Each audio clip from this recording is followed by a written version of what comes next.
할렐루야. 우리는 지난주에 부활주일을 지냈습니다. 그리고 나서 부활 후 오늘을 둘째 주일이라고 부르고 있습니다. 초대교회 성도들은 매주일이 부활주일이었습니다.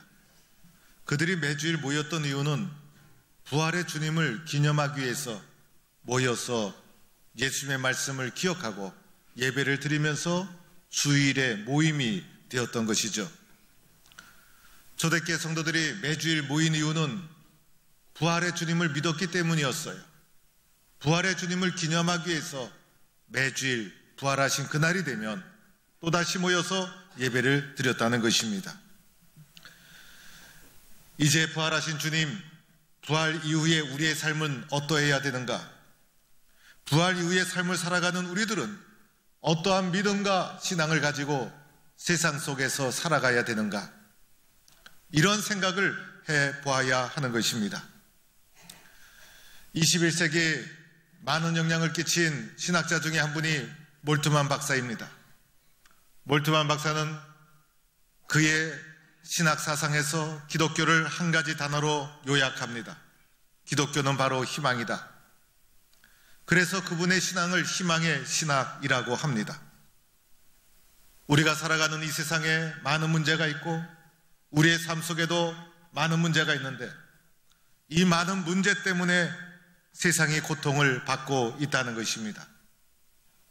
이 세상의 고통의 문제를 어떻게 해결해 갈 수 있는가? 이 세상의 모든 문제를 해결하는 유일한 길은 십자가의 예수와 부활하신 그분의 사건, 십자가와 부활, 예수님만이 세상의 유일한 희망이라는 것입니다. 그래서 기독교는 세상의 희망이 되는 종교요, 기독교를 한마디로 요약하면 그것은 희망이다, 이렇게 표현을 했습니다. 사람은 밥만 먹고 옷만 잘 입는다고 살 수 있는 것이 아니죠. 사람에겐 희망이 있고 소망이 있어야 살아갈 수 있는 것입니다. 인생을 살면서 우리가 힘들고 어려운 것은 물질이 부족해서가 아니라, 건강이 부족해서가 아니라, 많은 것을 얻지 못해서가 아니라 희망이 없기 때문에, 소망이 없기 때문에 우리의 삶이 고통스러운 것이고, 희망이 있고 소망이 있다면 어떤 어려움도 우리는 헤쳐나갈 수가 있는 것입니다. 주후 64년경에 로마에서 큰 사건이 일어나게 됩니다. 바로 로마에 큰 화재가 일어난 것입니다. 네로 황제가 술에 취해서 로마에 불을 지른 것이었습니다. 로마가 잿더미로 변하게 되었고 많은 사람들의 민심이 흉흉해지고 네로 황제는 이 위기를 수습해야만 했습니다. 이 불을 지른 희생양이 필요했던 것입니다. 이때 네로의 눈에 띈 것이 바로 그리스도인이었습니다. 그리스도인들이 로마에 불만을 가지고 불을 질렀다고 그리스도인들을 희생양 삼아 모든 책임을 그리스도인들에게 뒤집어 씌웁니다. 많은 사람들이 감옥에 갇히고 체포가 되고 형장의 이슬로 사라지고 피비린내 나는 핍박이 시작됩니다. 그리스도인들은 더 이상 로마에 살아갈 수가 없었습니다. 목숨을 유지하기 위해서 로마를 빠져나와 곳곳에 흩어져서 살아갈 수밖에 없었고, 특별히 소아시아 각 지방으로 흩어져 살아야만 되었습니다. 오늘 베드로전서는 이러한 역사적 사실을 배경으로 하고 있는 것입니다. 오늘 1절에 나오는 본도, 갈라디아, 갑바도기아, 아시아, 비두니아, 이 모든 도시는 핍박을 피해 그리스도인들이 흩어져 살던 도시를 가리키는 것이고, 그리고 흩어진 나그네라는 표현은 핍박을 피해 불안하게 살아가는 그리스도인들의 현실을 반영하고 있는 것이죠. 베드로 사도는 고난 속에 있는 그리스도인들에게 편지를 통해서 그들의 신앙을 격려하고 위로하면서 그들에게 소망을 주고자 하는 의도로 베드로 전서를 기록한 것이고, 베드로 전서는 그래서 소망의 서신이다, 이렇게 불리워집니다. 오늘 베드로전서를 시작하면서 3절 본론이 시작됩니다. 베드로 사도는 본론을 시작하면서 우리 주 예수 그리스도의 아버지 하나님을 찬송하리로다라고 하면서 말씀을 시작합니다. 이 말씀은 상당히 소중한 의미가 담겨 있습니다. 먼저는 하나님 아버지를 찬송하게 됩니다. 아버지 하나님을 찬송하리로다라고 하면서 말씀의 본론이 시작됩니다. 이때가 고난의 시기요, 핍박을 피해서 흩어진 그리스도인들을 위로하기 위한 서신인데, 핍박 속에 있는 그리스도인들에게 아버지 하나님을 찬송하리로다라고 하면서 말씀이 시작됩니다. 핍박 속에서도 아버지 하나님을 찬송하는 것, 그것이 그리스도인들의 신앙의 모습임을 말해주고 있는 것이죠. 그리고 이 문장 속에 우리 주 예수 그리스도의 하나님 아버지, 우리 주 예수 그리스도라는 신앙의 고백이 쓰여지고 있어요. 여기서 말하는 예수님은 바로 갈릴리에서 활동하셨던 예수님, 나사렛에서 성장하신 예수님, 그리고 많은 사람들에게 말씀을 증거하셨던 그 예수님, 모함을 받아서 십자가에서 처참하게 매달려 죽으신 바로 그 예수를 가리키고 있는 것입니다.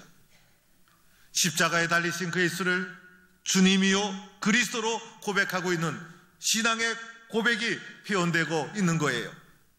오늘 우리는 주 예수 그리스도라는 표현을 우리는 당연하게 받아들이고 있어요. 그러나 오늘 핍박의 이 시기에 주 예수 그리스도라는 표현은 아주 소중한 간증이요 신앙의 고백이라는 것입니다. 그런데 주 예수 그리스도가 바로 우리의 주 예수 그리스도, 바로 주님이요 그리스도는 나를 위해서, 우리를 위해서 십자가를 지시고 부활하신 분이라는, 우리의 주님이라는 고백을 담아내고 있는 것이죠. 또한 예수 그리스도는 어떤 분이신가? 하나님과의 관계는 어떠한가? 우리 주 예수 그리스도는 아버지 하나님이 계시다. 아들 예수와 하나님 아버지의 관계를 아버지와 아들의 관계로 고백하고 있는 베드로전서 1장 3절 초반부에 초대교회의 신앙의 고백, 베드로 사도가 그들에게 가르쳐 주신 신앙의 고백이 분명하게 선포되면서 말씀이 시작됩니다. 우리 주 예수 그리스도의 하나님 아버지, 이것이 초대교회 신앙의 고백이었다는 것이죠. 이런 하나님, 주 예수 그리스도의 아버지가 되시는 하나님 아버지, 그분께서 하신 일이 있었습니다. 예수님께서 하신 일은 바로 예수를 죽은 자 가운데서 다시 살리신 일이었어요. 아버지 하나님이 십자가에 죽으신 예수를 다시 살리시고 부활하게 하셨다. 아버지 하나님이 하신 일이 있는데 그것은 바로 부활하신 예수를 살리신 것이다. 그래서 부활의 주님에 대한 고백, 십자가의 사건에 대한 고백, 아버지 하나님께서 아들 예수를 십자가에 죽으셨는데 그분을 다시 살리셨다는 십자가와 부활에 대한 믿음이 그들의 신앙 고백 속에 함께 공존하고 있다는 것입니다. 초대교회는 예수를 주님이요 그리스도로 믿을 뿐만 아니라 주님의 부활을 분명히 믿었다는 거예요. 예수를 믿는다 했을 때 예수를 믿는 그 신앙의 고백 속에 십자가와 부활이 함께 공존하고 있었어요. 어떤 분은 나는 예수님의 십자가를 믿지만은 부활을 믿을 수 없어, 이런 믿음의 고백은 이루어질 수가 없다는 거예요.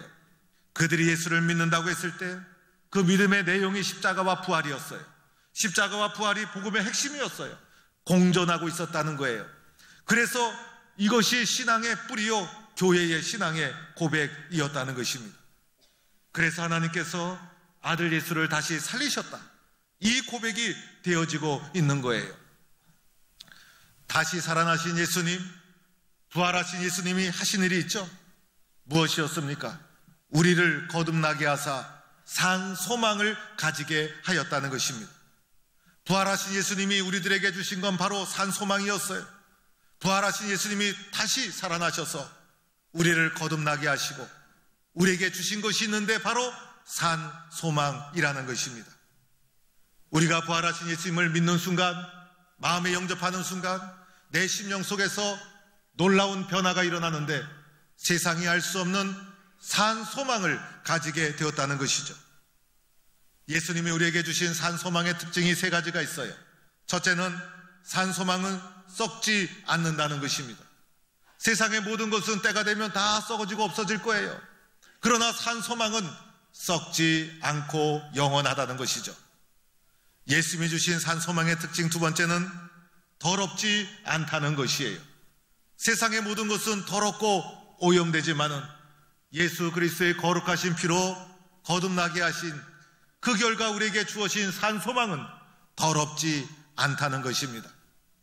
세 번째는 주님이 주신 산 소망은 쇠하지 않는다는 것이에요.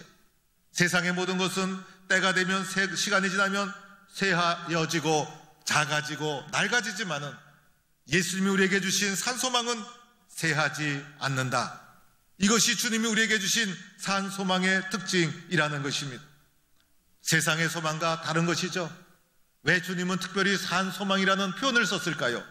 소망이 있대 죽은 소망이 있고 썩어질 곳에 소망을 두는 소망이 있고 생명력 없는 소망이 있고, 그래서 그것과 구별해서 예수님은 산 소망을 우리에게 주신다 말씀하고 있는 것입니다. 그런데 예수님이 주시는 산 소망은 어떻게 하면 받을 수 있을까? 예수님이 주시는 산 소망은 어떻게 하면 받을 수 있을까? 예수님이 주시는 산 소망을 받는 방법은 바로 믿음으로 받을 수 있는 것입니다. 오늘 5절 말씀해 보니 예비하신 구원을 얻기 위하여 믿음으로 주님이 주신 산 소망을 나의 것으로 받을 수가 있게 되는 것입니다. 이러한 소망을 우리는 가져야 합니다. 이러한 소망을 우리들은 가져야 합니다. 소망이 있지만은 영향력 없는 소망이 없지만은 내 삶 속에 영향을 끼칠 수 없는 소망이 무슨 소용이 있겠어요? 내가 고난을 받을 때 힘이 되어주는 소망, 환난을 받을 때 이길 수 있도록 만들어주는 소망, 나에게 능력을 주는 실제적인 소망, 살아있는 소망, 산소망이 우리에게 필요한 것입니다. 산소망 하니까 갑자기 산낙지도 생각이 납니다. 좀 엉뚱한 얘기지만 살아있는 거 생명력이 있잖아요. 저는 어렸을 때 산낙지는 산이나 계곡에서 잡는 것인 줄 알았어요. 여러분이 저를 좀 이해해 주셔야 합니다. 제가 바다를 고등학교 때 수학여행에 와서 처음 봤어요. 바다를 처음 보는데 그 바다가 저에게 준 감동은 말할 수가 없었어요. 바닷가에서 태어난 사람은 그거 모를 거예요. 고등학교 2학년 때 수학여행에 와서 처음으로 바다를 구경했어요. 그전에는 도시나 또는 내륙지방의 산과 계곡과 개울가에서 성장을 했어요. 그래서 개울가에서 자라는 것만 봤고 낙지 해봤자 그림책에서만 봤지 실제로 보질 못했는데 어느 날 길을 지나가다 보니 음식적 간판에 산낙지가 쓰여져 있더라고요. 산에서도 낙지가 나는구나. 한때는 그렇게 생각했던 적이 있습니다. 산에서 나는 낙지가 아니라 살아있는 낙지, 살아있는 소망, 이것이 우리의 삶에 필요한 것입니다. 이것을 부활하신 예수를 믿음으로 받아들일 때 살아있는 산 소망이 우리 가운데 일어나게 된다는 것입니다.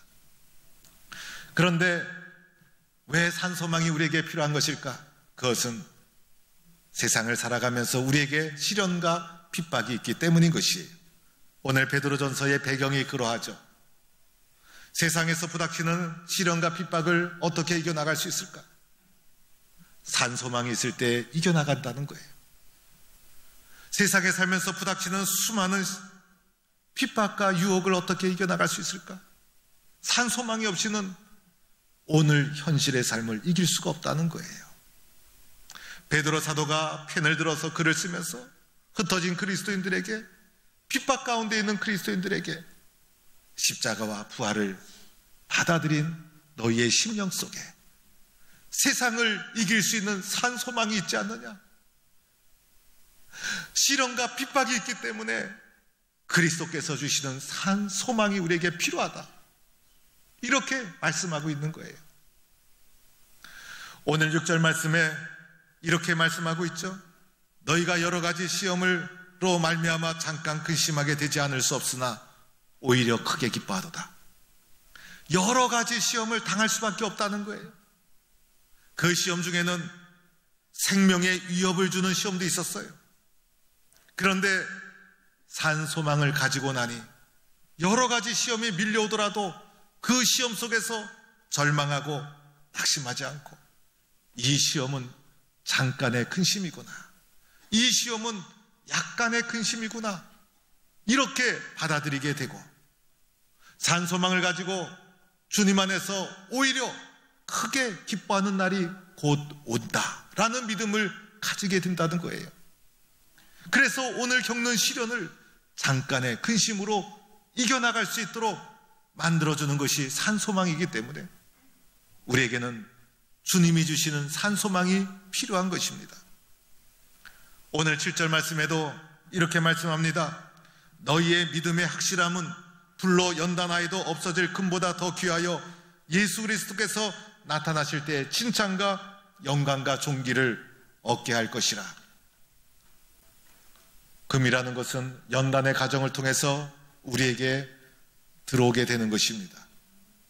우리가 가지고 있는 금덩어리 자연에서 그대로 채취하는 건 거의 불가능한 거예요. 금이라는 것이 만들어주기 위해서 많은 연단의 과정을 거치게 됩니다. 먼저는 금이 함유된 광석 자체가 변성함이에요.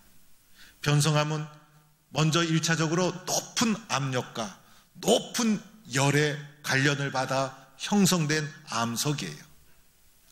금이 형성될 수밖에 없는 특별한 조건과 환경 속에서 압력과 열이라는 연단의 과정을 통해서 광석이 형성이 된 거예요. 그 광석을 캐내는 거예요. 그런데 1톤의 3g 정도의 금이 함유되어 있으면 경제성이 있다고 해서 금강을 개발합니다. 여러분 생각해 보세요. 1톤의 돌을 채취해서 단 3g의 금을 얻는 거예요. 엄청난 돌을 캐내는 거예요. 그 돌을 다 잘게 부숩니다. 왜냐하면 잘게 부숴서 그 가루 속에서 금을 끄집어내기 때문에. 잘게 부순 다음에 그 금을 거르기 시작합니다. 쓸모없는 돌은 버리고 금이 함유된 광물은 따로 모아놓기 시작합니다. 1톤의 돌에서 단지 3g의 금입니다. 그리고 모아둔 것을 높은 압력을, 높은 열을 가해서 금을 추출해냅니다. 그것으로 끝나지 않아요. 나중에는 화학적인 처리를 해서 순금을 거기서 뽑아냅니다. 우리에게 금이 들어오기까지 수많은 연단의 과정을 거쳐서 금이 우리에게 오게 되는 것입니다. 그런데 이 금 또한 영원한 것이 아니라는 거예요. 이렇게 좋은 금도 영원한 것이 아니라는 거예요. 이 세상에서만 소중할 뿐인 것이에요. 금보다 더 소중한 것이 있습니다. 그것은 바로 확실한 믿음입니다. 이 확실한 믿음이 그리스도 예수가 나타나실 그때에 우리에게 영광과 존귀와 칭찬을 가져다 줍니다. 그래서 확실한 믿음이, 부활하신 예수에 대한 확실한 믿음이 금보다 더 귀한 산 소망을 우리에게 주고 있는 것입니다. 오늘 우리가 어떻게 하면 산 소망을 가질 수 있을까? 예수님의 12제자 가만히 생각해 보면 부족함은 있었지만 훌륭한 분들이었어요. 예수님의 12제자는 예수님이 부르심을 받았을 때 어떻게 했습니까? 모든 것을 버려두고 예수님을 따라갔어요.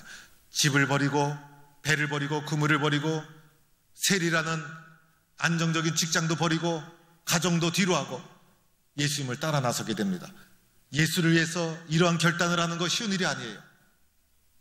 자신의 인생을 다 바친 것이었어요. 예수님이 가는 곳에 같이 가고 예수님과 함께 잠을 자고 예수의 말씀을 함께 받아 먹으면서 예수님을 사랑하고 예수님을 존경하고 예수님을 위해서 목숨까지 바치겠다는 헌신의 결단을 하고 예수님을 살아계신 하나님의 아들이라고 신앙을 고백을 하고 예수님을 그 누구보다도 사랑하고 헌신했던 사람이 12제자였어요. 비록 12제자가 십자가 앞에서 예수님을 배반하고 부인하고 뿔뿔이 흩어지는 실패의 과정이 있었지만은 예수님을 따랐던 수많은 사람 가운데 가장 핵심적인 사람은 그래도 12제자였어요. 예수님의 십자가와 부활의 사건을 거친 후에 이 세상 속에 그리스도의 십자가와 부활이 우리에게 산 소망을 주고 그리스도의 십자가와 부활이 구원의 사건임을, 이것이 복음임을 증거한 사람이 누구였습니까? 12제자였어요. 즉 예수님께 가장 헌신해 본 사람, 예수님께 가장 뜨겁게 사랑해 본 사람, 예수님께 가장 자신의 인생을 바쳐본 사람, 예수님을 위해서 자신의 모든 것을 희생해 본 사람이 부활의 확신과 소망의 믿음을 가지게 되었다는 거예요. 예수님을 사랑하지 않은 사람이 산 소망을 가지는 거 쉬운 일이 아니에요. 예수님께 한 번도 헌신해 보지 않았는데, 예수님을 믿어보지 않았는데 세상을 이길 수 있는 산 소망을 가지는 거 불가능한 일이에요. 예수님께 헌신하면 헌신할수록, 예수님께 나 자신을 바치면 바칠수록, 예수님을 뜨겁게 사랑하면 사랑할수록 예수님은 우리들에게 더 큰 소망과 더 큰 은혜를 부어주시게 되는 것입니다. 오늘 우리는 주님을 더 뜨겁게 사랑해서 부활의 주님이 주시는 산 소망을 가지고 세상을 이겨나가는 성도가 되기를 주의 이름으로 간절히 축원합니다.